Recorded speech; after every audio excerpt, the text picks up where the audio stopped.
Hi everybody, this is Saad for the Sad Truth. Many of you who have been following the latest academic hoax by Peter Boghossian and James Lindsay might have looked at some of the exchanges where some people are saying, well, this definitely demonstrates yet again how silly these, quote, this academic disciplines are, whereas others are saying, well, this proves absolutely nothing. It was a pay-to-publish journal. It was a very low-ranking journal, so they proved nothing other than the fact that some journals will publish anything.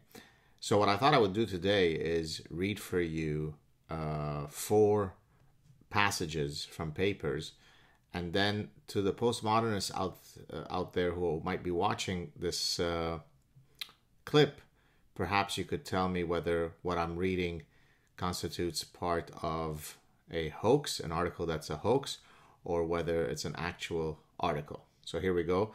Of course, as is always the case, this is the first time I'm reading them, certainly out loud. So I will try my best to maintain the appropriate decorum, but please don't hold it against me if I break down at some points. Pomo has that capacity, especially when you read it out loud. So here we go. This is the paradigm of reality. Let me just get to it. The paradigm of reality, structural desituationism in the works of Fellini. So here we go. Consensus of meaninglessness. Society is intrinsically impossible, said Debord. However, according to McLuhan, it is not so much society that is intrinsically impossible, but rather the collapse and eventually the dialectic of society.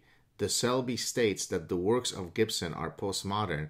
However, the subject is interpolated into a materialist discourse that includes sexuality as a totality. Derrida uses the term, quote, structural desituationism, close quote, to denote the defining characteristic of post-textual sexual identity. Therefore, if the conceptual paradigm of expression holds, we have to choose between structural desituationism and Foucaultist power relations. Okay, so that's the intro to the first article. Let's go to the second one. So this is titled, let's see, The Stone Door, Expressionism in the Works of Gibson.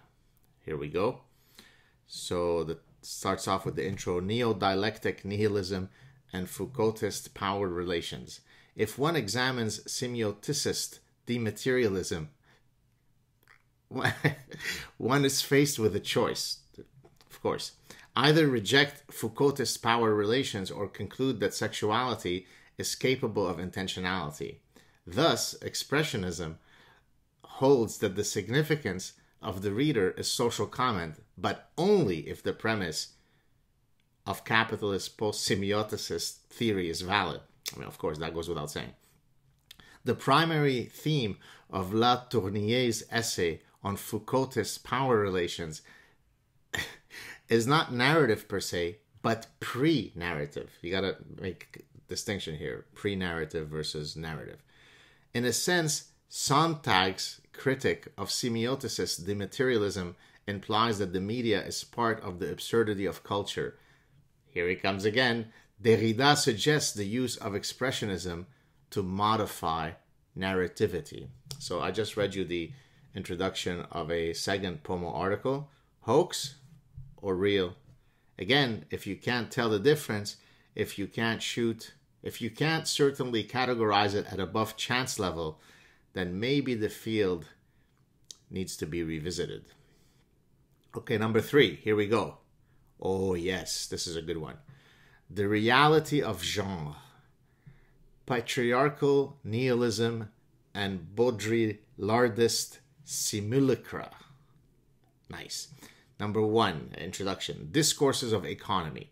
In the works of Burroughs, a predominant concept is the distinction between opening and closing. It could be said that the primary theme of the works of Burroughs is not discourse per se, but neo-discourse. If you put pre or post, if you put neo, it always sounds good. Add the word praxis, and you got porno orgasm. Bataille uses the term, quote, patriarchal nihilism, close quote, to denote the dialectic, always comes up that word, and some would say the economy of pre-cultural sexuality. If one examines the semanticist paradigm of expression, one is faced with a choice. There are always these choices. Either reject patriarchal nihilism or conclude that the task of the participant is deconstruction. Thus, several desituationisms concerning the semanticist paradigm of expression exist. The premise of Baudrillardist simulacra states that narratives comes from communication. It could be said that Foucault uses the term, quote, the semanticist paradigm of expression, close quote, to denote not narrative, but neo-narrative. You got it. The subject is interpolated into a Baudrillardist simulacra that includes reality as totality. Bravo, bravo. What profundity. One more. So was this third one real or hoax? The postmodernists will be able to tell us. All right, last one. Here we go. Oh yes, this is a good one. The stasis of expression, dialectic, pre-deconstructive theory, and the subcatalist paradigm of narrative. Yes. So, introduction, dialectic, pre-deconstructive theory, and textual post-structural theory. In the works of Joyce, a predominant concept is the concept, well, that's not very good writing. A predominant concept is the concept of capitalist language. But Lacan's critique of Bataillists' quote, powerful communication, close quotes, suggests that context must come from the collective unconscious, of course. If one examines dialectic pre-deconstructive theory, one is faced with a choice. Either reject textual post-structural theory or conclude that society, somewhat surprisingly, has objective value given that truth is distinct from language. Debord suggests the use of the subcapitalist paradigm of narrative to read and analyze class. Therefore, any number of discourses concerning a mythopoetical whole exist. Quote, reality is part of the fatal flaw of sexuality, close quote, says Sontag. However, according to Damas, it is not so much reality that is part of the fatal flaw of sexuality, but rather the collapse and therefore the fatal flaw of reality.